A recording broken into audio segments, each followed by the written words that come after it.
Lock. Lewis!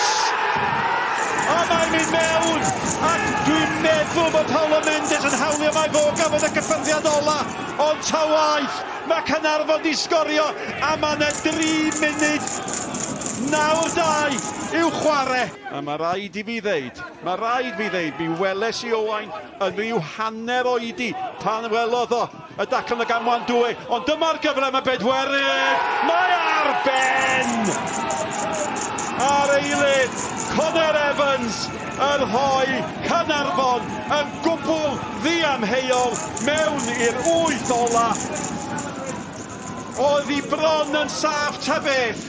Mae hi nawr, met 2, Caernarfon 4. Ie, Sean Bradley eto de, twistio yn troi, a wedyn jyst y pwysau berffaith ar y bas. A mae Sean di greu gwahaniaeth heddiw.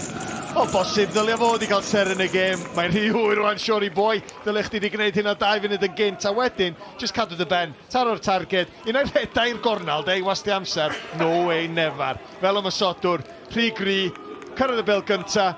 A wedyn, jyst taro'r targed. Fewn â hi. Ond efo y tîm ar frig y tabl, yn ail yn y tabl, yn drydydd yn y tabl, allan o'r gystadleuaeth. Mae fyny Caernarfon rwan, ddelio fo'r pwysau yn y marn i o fod y ffefrynnau i ennill y gystadleuaeth yma.